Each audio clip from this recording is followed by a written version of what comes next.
Alright everyone, welcome back to another Game Vault video. As always, I'm Captain Beefy with the Game Vault, and we're going to talk about Assassin's Creed Shadows once again.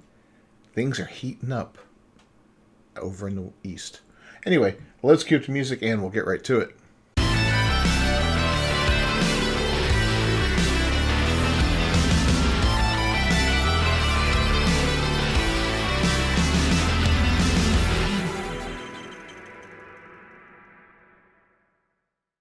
Alright, according to this article from That Park Place, and I will link to it down below as I always do, Japanese gamers launch a petition to cancel Ubisoft's upcoming Assassin's Creed Shadows game. This is a serious insult to Japanese culture and history. Yeah, it kind of is actually. It's pretty in your face too. I mean, it's pretty nasty. So anyway, Japanese gamers have launched this petition here. As translated via Google's machine translation, the petition created by Shimizu Toru states, recently, lack of historical accuracy and cultural respect has been a serious problem for game developer Ubisoft, which is scheduled to release Assassin's Creed Shadows. This game is based on the samurai of Japan, ignoring the fact that the samurai is the upper class of the samurai class and should be my family or a person who serves you. It adds, in fact, William Adams, Miru Prodor, was the first European to receive the title of samurai, was the one who served Tokugawa Ieyasu as the flag book for 250 stoning. I'm not sure exactly what that means there. The petition then declares, in such history, Ubisoft continues to misunderstand the essence and role of samurai. This is a serious insult to Japanese culture and history and can lead to racism in Asia. It then calls on Ubisoft to stop developing the game. We call on Ubisoft to immediately discontinue the launch of Assassin's Creed Shadows and show sincere research and respect for Japanese history and culture. As of writing, the petition has received over 16,000 signatures. Wonder where it is right now. Let's take a peek at it and see. I'm kind of curious to see if this has got some legs. This came out a few hours ago. Another 3,000 here. Okay, that's cool. I'll make sure to sign up off camera here. But yeah, I'll give them another vote there. Kind of crazy though, right? I'll tell you right now, this is gonna do nothing. I don't care if it gets a million signatures. At this point, they're not canceling the game. At this point, they probably wouldn't even change the character to a Japanese guy. It would be too much work, too much effort, and would delay the game for far too long. So this, unfortunately, although I support it and I understand what's behind it, I just don't think this one's going to be effective at all. The one for Stellar Blade, the Free Stellar Blade movement a few months back, or oh God, maybe it was a month back, 2 months at the most, that Mark Kern headed, that was somewhat successful. You know, we did get some nice new outfits that were reminiscent of the ones that were censored from the original reveal of the game to the game's release. So it kind of worked, you know, maybe not. Maybe they were planning on doing that anyway. I don't know. But whatever the case may be, that kind of cooled off over there. The game itself is doing well still. It's looking to get a PC port soon. It's looking to possibly get DLC and maybe a sequel as well. They'd be foolish not to give it a sequel. DLC, I don't know. We'll see what happens. If they can do something good, it'd be great. I wouldn't want to see game modes or anything like that. I wouldn't want to see multiplayer mode or anything. But a nice hunk of story DLC would be fantastic, I hate when companies say, oh, we're going to give you some DLC for a game, and then it's something that's totally different, right? Like it's like a multiplayer mode, for instance. That would be just frustrating. It's like, oh, wow, okay, now we're going to find Nativa with everybody, with 4 people, 4 different versions of these, these characters. No, thank you. Although you would have 4 characters easily with, let's see, Lily and Adam and Eve, of course. And then the 4th one you could have as, I don't know, there's quite a few in there, But, yeah, no, we don't want to see that. But anyway, yeah, this is what's going on in Japan right now. So the creation of this petition comes in the wake of numerous Japanese gamers torching Ubisoft and the game after associate narrative director Brooke Davies described the game as a fiction. Brooke looks exactly like you'd expect her to look, right? vaguely masculine female, just, yeah. Anyway, in a video uploaded to IGN Japan in the middle of June, Davies confirmed the game was a fiction. Of course it's a fiction. All Assassin's Creed games are fictions. Most of them, if not all of them, have historical figures in them. Or a lot of them do at least. But you never really play as one, right? The protagonist is always a fictional character. So, completely made up and all that. Why they chose to go with a real living, breathing human being at this time, I don't know. And why they chose the only black dude in Japan at the time, well, we know why they did that, but I just still can't wrap my head around it. To me, it's one of the stupidest things I've ever heard of. What's next? We're going to do one in Iceland, and, it's going to be the same kind of thing? Come on, man. Anyway, she said the story that we're telling is historical fiction. So to take the events of history and what we know of the history, and then I think kind of like a palette, then the story that we write based on these events and what is known needs to fit within that palette, so we can't bring stuff from outside of this. We're trying to work within this palette.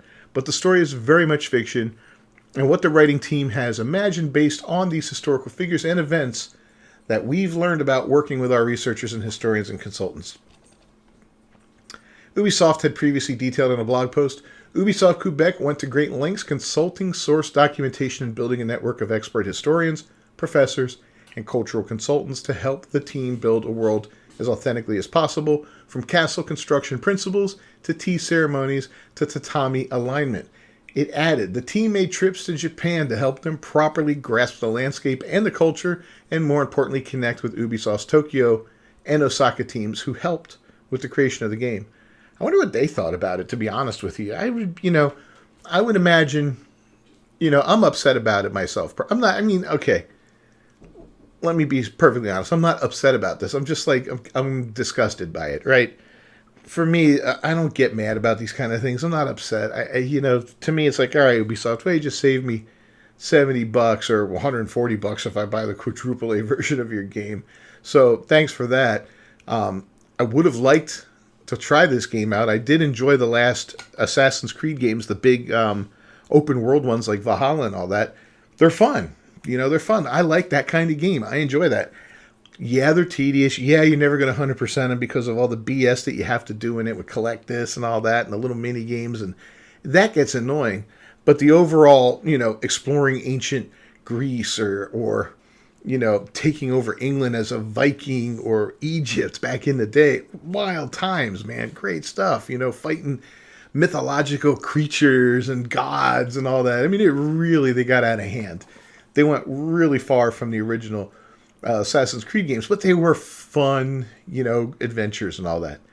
Yeah, they started to get poisoned with DEI in it, especially Valhalla. It was hidden until you started playing, and you're like, oh, this guy is gay, and he wants to be gay with me, and you're like, oh, these two guys are gay together, and oh, there's this, and oh, it was just ridiculous after a while. It's like, come on, man.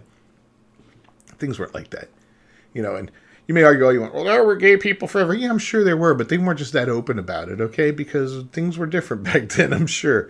If people were in the closet 40, 50 years ago, I can't imagine a few hundred years ago, and but whatever. Maybe I'm wrong. I don't want it in my game. I think it's gross, and I find it annoying, So anyway, the blog post also made it clear that they were attempting to tell a historical story of Yasuke. It detailed, Yasuke also offers a unique perspective on the period. Players can discover Japan alongside him.